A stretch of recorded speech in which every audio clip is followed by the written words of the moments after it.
عزیز طلبہ و طالبات، السلام علیکم۔ اس نشست میں ہم ویول پلان اور شملہ کانفرنس جو 1945 میں منعقد ہوئی اس پر گفتگو کریں گے۔ اس میں ہم یہ دیکھیں گے حکومت برطانیہ پر ایکسٹرنل شاکس کیا تھے، انٹرنل پریشرز کیا تھے، اور وہ کون سے مقاصد تھے جن کے لیے ویول پلان جو ہے وہ دیا گیا، اور پرپوزلز کیا تھیں، تجاویز کیا تھیں، اور وہ کون سی وجوہات تھیں جس کی بنیاد پر یہ منصوبہ کامیاب نہ ہو سکا۔ تو یہ حالات تھے، جیسا کہ ہم کرپس مشن میں بتا چکے ہیں کہ دوسری جنگ عظیم شروع ہو چکی تھی، کانگریس نے وزارتوں سے استعفیٰ دے دیا تھا، اور مسلم لیگ جو ہے وہ 1940 میں قرارداد پاکستان پیش کر چکی تھی، اور اس طرح دونوں جو کانگریس اور مسلم لیگ کے درمیان خلیج بڑھ گئی تھی۔ وزارتوں سے مسلمان بالخصوص اور دوسری کمیونٹی جو ہے، کمیونٹی اس سے ان کو ان وزارتوں کے نتیجے میں انہوں نے محسوس کیا تھا کہ متحدہ ہندوستان میں شاید ان کے مفادات جو ہیں ان کا تحفظ نہیں ہو سکے گا، اور اس لیے مسلم لیگ نے 1940 میں قرارداد پیش کر دی تھی۔ حکومت برطانیہ نے جنگ میں ہندوستانیوں کی مدد حاصل کرنے کے لیے اور ہندوستان کے پولیٹیکل کرائسس کو ختم کرنے کے لیے کرپس مشن بھیجا تھا۔ کرپس مشن پر اس سے قبل ہم گفتگو کر چکے ہیں، لیکن یہ مشن فیل ہو گیا۔ اس وقت جنگ اپنے عروج پر تھی، لیکن ویول پلان جو ہے اس میں ایک بہت بڑی تبدیلی آ چکی تھی۔ اس وقت جنگ اپنے اختتام کو پہنچ رہی تھی۔ یورپ میں برطانیہ اور اتحادی جو ہیں وہ جیت چکے تھے، اور ایکسس فورسز جو تھے وہ سرنڈر کر چکی تھیں، اور اس کے ساتھ ہی پوسٹ وار یورپ کے بارے میں یالٹا کانفرنس ہو چکی تھی فیبروری 1945 میں، جس میں چرچل، روزویلٹ اور سٹالن جو ہیں انہوں نے اس میں شرکت کی تھی،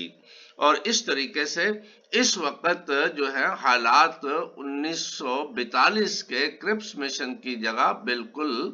مختلف تھے، اور کرپس مشن فیل ہو چکا تھا، اور جیسا کہ آپ جانتے ہیں کہ اس وقت کوئٹ انڈیا موومنٹ جو ہے وہ اپنے عروج پر تھی، اور مسلم لیگ جو ہے اور مسلمان اور دیگر اقلیتیں جو ہیں وہ بھی آزادی کی جنگ لڑ رہی تھیں۔ تو بہرحال کیونکہ جنگ جو ہے سیکنڈ ورلڈ وار جو ہے اس نے برطانیہ کے during and after the second world war the British Empire encountered with significant political, economic and social challenges۔ تو حکومت برطانیہ کو اہم سیاسی، معاشی اور سماجی چیلنجز کا سامنا تھا، اور برطانیہ نے یہ محسوس کیا یا پرسیو کر لیا تھا کہ اس وقت ان کو اپنی کالونیز پر راج کرنا مشکل ہو جائے گا، اور ہندوستان اس میں ایکسیپشن نہیں تھی، کالونیل نظام کو قائم رکھنا مشکل ہوگا۔ اس کے ساتھ ہی ایکسٹرنل طور پر جو الائڈ تھے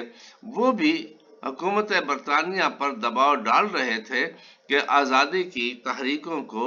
وہ ان ممالک کو آزاد کرنے کی طرف قدم اٹھائے۔ اسی طرح میجر پاورز جو ہے بہت بڑی چینج آ رہی تھی، دنیا کا ورلڈ آرڈر بدل رہا تھا، میجر پاور سے world order by polar system کی دہلیز پر کھڑا تھا، میجر پاورز کا پیراڈائم جو ہے وہ شفٹ ہو رہا تھا بائی پولر سسٹم کی طرف۔ امریکہ ایک بڑی طاقت اور کانٹیننٹل پاور کے طور پر آگے آ رہا تھا۔ یو ایس ایس آر جو ہے اس کا اپنا ایک آئیڈیالوجیکل فورس تھی، اور وہ بھی آگے بڑھنا چاہتا تھا۔ تو بہرحال بائی پولر سسٹم جو ڈیموکریسی اور کمیونزم کے درمیان ایک کولڈ وار تھی اس کا آغاز ہو رہا تھا۔ تو نیشنل اور اس کے ساتھ ہی پوری دنیا میں نیشنلسٹ اور لبریشن موومنٹس جو ہیں یہ سر اٹھا رہی تھیں، اور لوگ جو ہیں نئی آئیڈیالوجیز کو فالو کر رہے تھے، ان میں ڈیموکریسی ہے، کمیونزم ہے، اسلامک آئیڈیالوجی ہے، یہ تمام جو ہے اپنا سر اٹھا رہے تھے۔ اور ساتھ ہی انڈیا کے اندر بھی تحریک جو ہے جو 1857 سے شروع تھی 20ویں صدی میں اس کو تقویت ملی اور سیکنڈ ورلڈ وار میں اس کو مہمیز ملی، وہ بھی سامنے آ گئی تھی اور یہ بھی ایک مسئلہ موجود تھا۔ ساتھ ہی سبھاش چندر بوس جو ہے ان کی انڈین آرمی کا بھی ایک ایشو موجود تھا، جو جاپان کی طرف جھکے ہوئے تھے، اور جیسا کہ ہم بتا چکے ہیں کہ جاپان نے ابھی ہتھیار نہیں پھینکے تھے اور اس لیے جنگ میں جاپان کے خلاف بھی برطانیہ کو ہندوستانیوں کی مدد درکار تھی۔ اب ہم دیکھتے ہیں کہ حکومت برطانیہ پر وہ انٹرنل پریشرز کون سے تھے جن کی بنیاد پر وہ ویبل پلان کے ذریعے سے یہاں پر سیلف رول اور ایک حکومت قائم انٹرم گورنمنٹ قائم کرنا چاہتے تھے۔ انٹرنل پریشرز میں ایکچولی جو کرپس مشن سے پہلے کے پریشر تھے وہ تمام اسی طرح موجود تھے۔ پہلے نمبر پر تو یہ ہے کہ ہندوستان میں ایک آزادی کی تحریک جو ہے وہ تقویت پکڑتی جا رہی تھی اور تمام کمیونٹیز اس پر متفق تھی کہ ہندوستان میں کو آزادی ملنا چاہیے۔ دوسرا نمبر پر یہ تھا کہ 1935 کا جو ایکٹ آیا، 1935 کے ایکٹ کا صوبائی حصہ وہ تو نافذ ہو گیا لیکن فیڈرل حصہ جو ہے وہ نافذ نہیں ہوا تھا۔ یہی جو ہے وہ کرپس مشن کے سامنے بھی یہ ایشو موجود تھا۔ دوسرے نمبر پر یہ ہے کہ 1937 میں انتخاب ہوئے، ان کے انتخابات کے نتیجے میں 1939 کی وزارتیں بنی۔ ان وزارتوں نے 1937 میں وزارتیں بنی تو 1939 میں جب جنگ کا آغاز ہوا تو انہوں نے یہ بہانہ بنایا کہ جنگ میں حکومت ہند سے یا ہندوستان سے مشورہ نہیں کیا گیا، اس لیے انہوں نے 1939 میں ریزائن کر دیا گیا۔ یہ زیادہ وزارتیں کانگریس کے ہی تھیں۔ تو لیکن کانگریس کی وزارتوں کے رویے نے مسلمانوں کو بالخصوص اور اقلیتوں کو بالعموم جو ہے وہ بہت مایوس کیا اور انہوں نے یہ محسوس کیا کہ اس طرح وہ ایک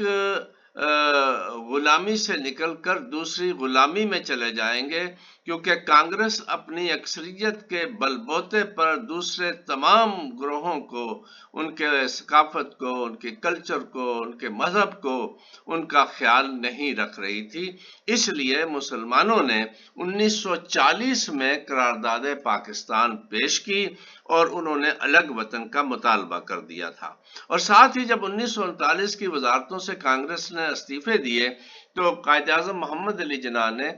ڈے آف ڈیلیورنس، نجات کا دن، یوم نجات منایا۔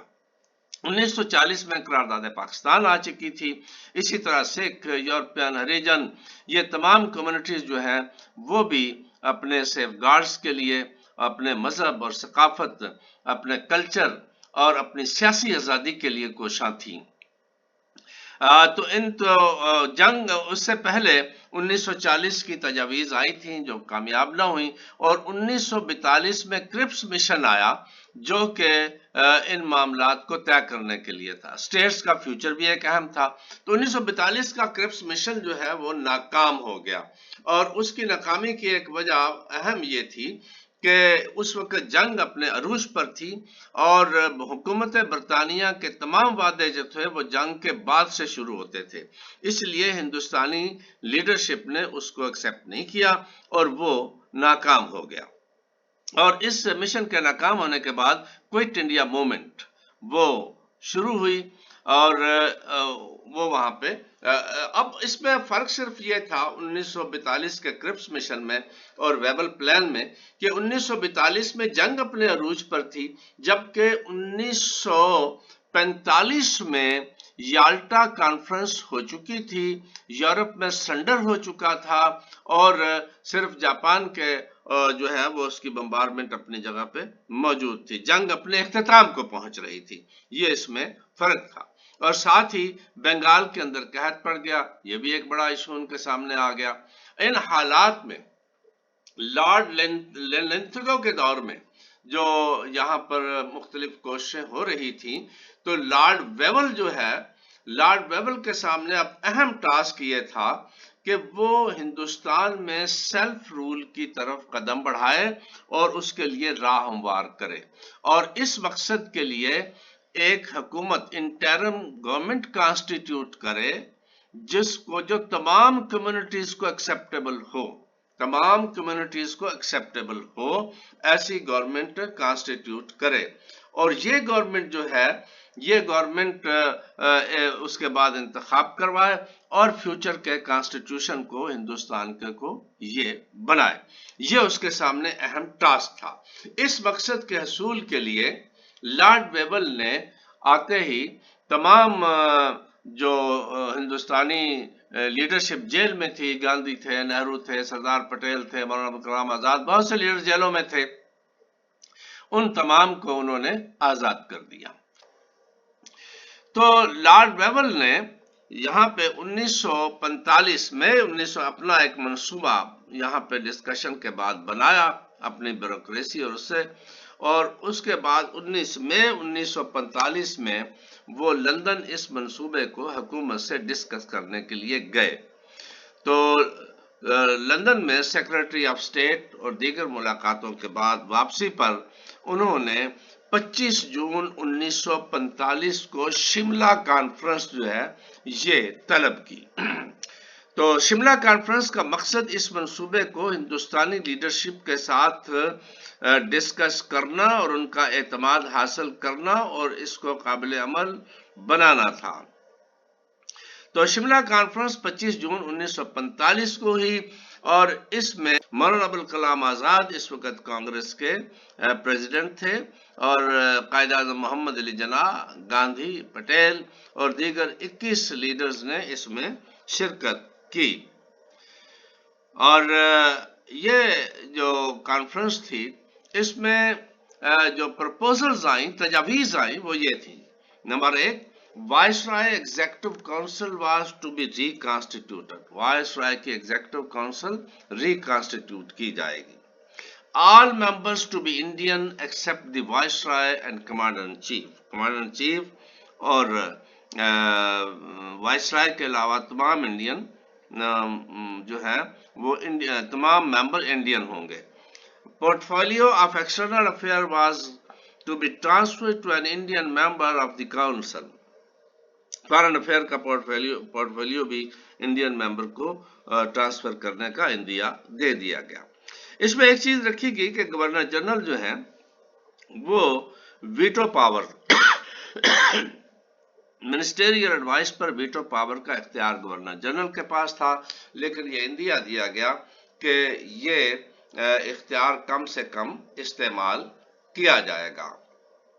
اس میں جو ایگزیکٹو کونسل کے ممبرز کی تقسیم تھی وہ اس طرح تھی: ٹوٹل ممبرز 16 تھے، جن میں سے 2 جو ہے سی این سی اور وائسرائے، اس کے بعد 14 ممبر جو تھے وہ ہندوستانیوں کے لیے تھے، 6 ممبر جو ہیں وہ کانگریس کے لیے، 6 مسلم لیگ نے نامزدگی کرنی تھی، اور شیڈول کاسٹ، سکھ اور ادر کے 2 ممبرز تھے۔ اس طرح یہ 14 ممبرز پر مشتمل کانگریس تھی۔ اب اس میں ڈیڈ لاک کہاں پیدا ہوا؟ کچھ اور اعتراض تھے ویٹو پاورز پر، قائد اعظم محمد علی جناح کو بھی اعتراض تھا، کانگریس کو بھی اعتراض تھا، اور لیکن جہاں پہ جو زیادہ معاملہ پیدا ہوا وہ یہ ہوا